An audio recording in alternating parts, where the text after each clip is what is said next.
رحم دل مرغی. کسی گاؤں میں ایک بھولی بھالی بطخ رہتی تھی. ایک دن نہانے کے بعد تالاب سے نکلی اور کنارے آ کر بدن سکھانے کے لیے پر پھڑپھڑانے لگی. یکایک اس کے پر کانٹے دار جھاڑی میں الجھ گئے. پر چھڑانے کی کوشش میں اس کا سارا بدن بری طرح الجھ کر رہ گیا. اتنے میں چند مرغیاں ٹہلتی ہوئی دانا چگتی ہوئی وہاں آ پہنچی. بطخ انہیں دیکھ کر بڑی عاجزی سے بولی, بہنوں میں اس جھاڑی میں بری طرح پھنس گئی ہوں, خود سے نکل نہیں سکتی, خدا کے لیے میری مدد کرو اور مجھے اس مصیبت سے نکال دو. ان میں سے ایک سفید مرغی کو بطخ کی اس بے بسی پر بڑا ترس آیا اور وہ اپنی تمام ساتھنوں کو امداد دینے والی نظروں سے دیکھنے لگی, لیکن وہ تمام مغرور قسم کی مرغیاں تھیں. بطخ کی التجا سن کر اور سفید مرغی کا مطلب سمجھ کر برے برے منہ بنانے لگی. ایک مرغی بڑی حقارت کے ساتھ بطخ سے بولی, جا جا, تو ہم میں سے نہیں, تو پھر ہماری بہن کیسے ہوئی؟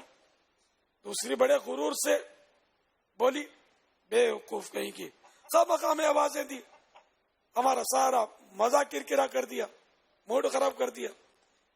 سفید مرغی اپنی ساتھنوں کو سمجھاتے ہوئے بڑی نرمی سے بولی, اس بیچاری کی جان خطرے میں, اس وقت ہم بہت ساری ہیں, کوششیں کریں تو اس کی جان بچائی جا سکتی ہے.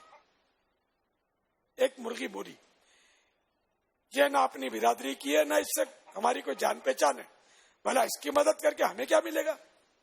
سفید مرغی مزید سمجھاتے ہوئے کہنے لگی, ٹھیک ہے, یہ ہماری برادری کی نہیں, لیکن ہماری طرح اللہ کی مخلوق تو ہے. ذرا غور کرو, اس کی جگہ اگر ہم ہوتی اور کسی کو مدد کے لیے پکارتی اور وہ ہماری مدد نہ کرتا تو ہم پر کیا گزرتی؟ ان باتوں کا مرغیوں پر کوئی اثر نہ ہوا اور وہ چلتی بنی.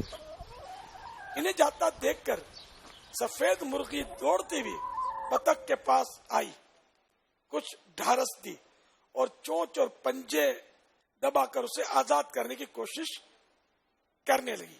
اس جد و جہد میں وہ خود بھی بری طرح زخمی ہو گئی, لیکن ہمت نہیں ہاری.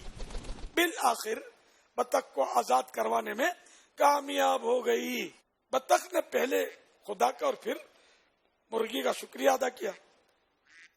کچھ دنوں بعد اسی گاؤں میں سیلاب آ گیا.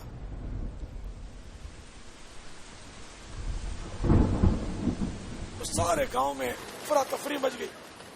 دوسرے جانداروں کی طرح مرغیوں میں بھی بھگدڑ مچ گئی, جن میں وہ سب مغرور مرغیاں اور رحم دل سفید مرغی سبھی شامل تھی.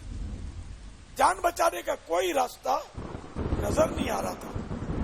آخر وہ پھڑپھڑاتی ہوئی ایک درخت پر پہنچ گئی. ہر طرف پانی پانی دیکھ کر بڑی گھبرائیں اور انہیں چاروں طرف اپنی موت نظر آنے لگی. تھوڑی دیر گزری تھی کہ وہی بطخ تیرتی ہوئی وہاں آ نکلی اور سفید مرغی کو دیکھ کر اس کے قریب آ کر کہنے لگی, بہن گھبراؤ نہیں, میں تمہیں اس مصیبت سے نکالوں گی. یہ دیکھ کر وہ دوسری مرغیوں کو بڑا پچھتاوا ہوا کہ کاش اگر ہم نے بھی بطخ کی مدد کی ہوتی تو یہ بھی آج ہمارے کام آتی اور ہمیں اس مصیبت سے بچاتی. لیکن اب پچھتائے کیا ہو جب چڑیاں چگ گئی کھیت.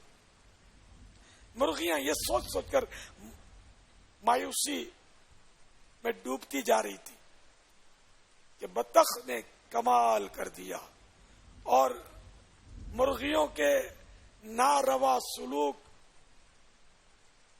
کو بھلا کر کہنے لگی, بہنوں گھبراؤ مت, میں تمہیں بھی اس مصیبت سے نکالوں گی. یہ کہہ کر وہ فوراً گئی اور دوسری بطخوں کو بلا لائی, جنہوں نے ساری مرغیوں کو اپنی پیٹھ پر سوار کیا اور تیرتی ہوئی پانی سے نکل کر خشکی پر ان سب کو چھوڑ دیا. خشکی پر پہنچتے ہی سب مرغیوں نے اللہ کا شکر ادا کیا. پھر اس بطخ کے آگے شرمندگی سے سر جھکا کر اپنے برے سلوک کی معافی مانگنے لگی۔ بطخ نے بڑے پیار سے کہا کہ اپنی غلطی کا احساس ہو جانا ہی بہت بڑی بات ہے، معافی مانگنے کی کوئی ضرورت نہیں، بس آئندہ ایک بات ہمیشہ یاد رکھنا کہ مصیبت کے وقت کسی مجبور و بے بس کے کام آنا بہت بڑے ثواب کا کام ہے۔ فرمان مصطفیٰ صلی اللہ تعالی علیہ وآلہ وسلم جو کسی مسلمان کو دنیاوی تکلیف سے چھٹکارا دلائے تو اللہ پاک اس سے قیامت کے دن کی مصیبت دور فرمائے گا۔ صلو علی الحبیب صلی اللہ تعالی علی محمد۔